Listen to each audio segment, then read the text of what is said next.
नमस्कार, प्रणाम, राम राम. काय झाला माका काही जणांनी सांगितलं नाही म्हणजे भेटून सुद्धा आणि फोन करून सुद्धा की जरा व्हिडिओ ना एडिटिंग चांगले कर म्हणजे एडिटिंग कर. तर त्याचं मी सांगितलं आहे की व्हिडिओ करू का 1-2 तास, एडिटिंग करू 2-3 तास, म्हणजे 4-5 तास वेळ हो ना नाहक आपलं फुकट जातं लक्षात घ्या.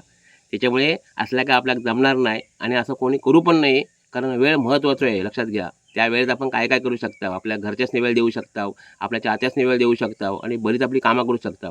तर त्या मताचं मी विरोधक आहे एडिटिंगच्या. माझा काय असं त्या नॅचरल जरासा पुढचा कट करायचा, पाठचा कट करायचा आणि टाकून द्यायचो. 100% प्रबोधन आहे, मनोरंजन आहे आणि 100% आपले व्हिडिओ बघून विश्रांती, समाधान 100% मिळणार आहे. प्रत्येकाच्या घरात आनंद होणार आहे, प्रत्येक घर स्वर्ग होणार आहे. त्या पण घर आणि या देहरूपी घरसुद्धा. त्याच्यामुळे मी त्या जास्त भानगडीत पडत नाही. ज्यांका बघायचे ते बघतील आणि त्यातनं काय घ्यायचे ते घेतील, कारण 100% बोध असणारच आहे. त्याच्यामुळे मी माझ्याशी जे चिकटून आहेत ना, ते 100% सुविचारी लोक आहेत. त्याच्यामुळे ते न जाणारे आहेत. त्याच्यामुळे असा काय नाही की मला फेमसच व्हायचं आहे म्हणून माझे व्हिडिओ चांगले दिसू हवेत, चांगले वाटू हवेत, असं काय आपलं म्हणणं नाही.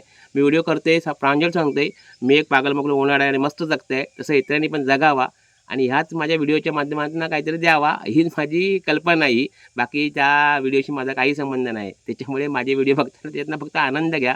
काहीतरी त्यातनं काय काढू नका. मी चांगलाच द्यायचा प्रयत्न करा 100%. कारण आपण काय राहणारे नाही आहेत, आपण पण जाणारच आहेत. ही माका चांगला माहिती आहे. त्याच्यामुळे मरणाचं माका पण स्मरण आहे. काळाची गरज आहे फक्त, की आपल्या पुढच्या पिढीला आपण काहीतरी चांगला द्यावा, हीच इच्छा आहे.